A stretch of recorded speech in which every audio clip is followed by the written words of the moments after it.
ಇನ್ನು ಹಾವೇರಿ ಜಿಲ್ಲೆಯ ರಾಣೆಬೆನ್ನೂರಿನ bakery ಸರ್ಕಲ್ನ bakery ಒಂದರಲ್ಲಿ ಕೂಡ ಅಯೋಧ್ಯೆಯ ರಾಮ ಮೂಡಿ ಬಂದಿರುವಂಥದ್ದು. ಗಣೇಶ್ ಪವಾರ್ ಅನ್ನೋರು 25 ಕೆಜಿ ಸಕ್ಕರೆ ಪೇಸ್ಟ್ನಿಂದ ರಾಮ ಮಂದಿರ ಮಾದರಿಯನ್ನ ನಿರ್ಮಾಣ ಮಾಡಿದ್ದಾರೆ. ಇದು ನೋಡುಗರ ಕಣ್ಮನವನ್ನು ಸೆಳೀತಾ ಇದೆ. ಪ್ರತಿದಿನ ಬೇಕರಿಗೆ ಬರ್ತಿರ್ತಕ್ಕಂಥ ಜನರು ಮತ್ತು ರಾಮನ ಭಕ್ತರು ಸೆಲ್ಫಿಯನ್ನ ಕೂಡ ತೆಗೆದುಕೊಳ್ತಾ ಇದ್ದಾರೆ. ಥೇಟ್ ಅಯೋಧ್ಯೆಯ ಶ್ರೀರಾಮ ಮಂದಿರದಂತೆ ಇದನ್ನು ಬಿಡಿಸಲಾಗಿದೆ. ಶ್ರೀರಾಮ ಭಕ್ತಿ ಗೀತೆಗಳನ್ನು ಪ್ರಸಾರವನ್ನ ಕೂಡ ಮಾಡಲಾಗ್ತಾ ಇರುವಂಥದ್ದು.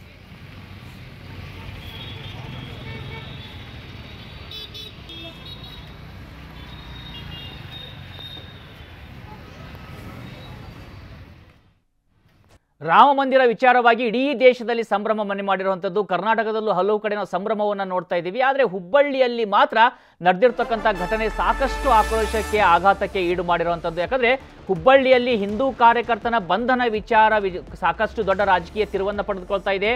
ತಪ್ಪು ಮಾಡಿದವರನ್ನ ಬಿಡಬೇಕಾ ಅಂತ ಸಿಎಂ ಪ್ರಶ್ನೆಯನ್ನ ಮಾಡಿದ್ದಾರೆ. 31 ವರ್ಷಗಳ ಬಳಿಕ ಈ ಕೇಸ್ ರೀಓಪನ್ ಆಗಿರುವಂಥದ್ದು. ಇವತ್ತು ಸಿಎಂ ಪ್ರಶ್ನೆ ಮಾಡಿರುವಂಥದ್ದು ತಪ್ಪು ಮಾಡಿದವ್ರನ್ನ ಬಿಡಬೇಕಾ ಅಂತ. ಇದು 2ನೇ ಬಾರಿಗೆ ಈಗ ಸಿಎಂ ಆಗಿರುವಂಥದ್ದು ಸಿದ್ದರಾಮಯ್ಯ. ಜಸ್ಟ್ ಇನ್ಫಾರ್ಮೇಶನ್ ಹೇಳ್ತಾ ಇರುವಂಥದ್ದು. ಇನ್ನು ನ್ಯಾಯಾಲಯದ ಆದೇಶದಂತೆ ಕ್ರಮವನ್ನು ತೆಗೆದುಕೊಳ್ಳಲಾಗಿದೆ ಅಂತ ಕೂಡ ಸಿದ್ದರಾಮಯ್ಯ ಹೇಳಿಕೆಯನ್ನ ಕೊಟ್ಟಿದ್ದಾರೆ. ಹಳೆ ಕೇಸ್ಗಳನ್ನ ಕ್ಲಿಯರ್ ಮಾಡೋದಕ್ಕೆ ಕೋರ್ಟ್ ಹೇಳಿದೆ. ನ್ಯಾಯಾಲಯದ ಆದೇಶದಂತೆ ಕ್ರಮವನ್ನು ಕೈಗೊಳ್ಳಲಾಗ್ತಾ ಇದೆ. ಕೊಪ್ಪಳದಲ್ಲಿ ಸಿಎಂ ಸಿದ್ದರಾಮಯ್ಯ ಹೇಳಿಕೆಯನ್ನ ಕೊಟ್ಟಿದ್ದಾರೆ.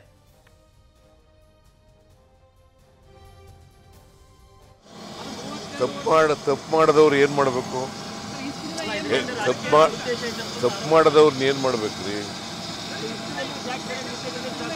ಸುಮ್ಮನೆ ಬಿಟ್ಬಿಡ್ಬೇಕಾ?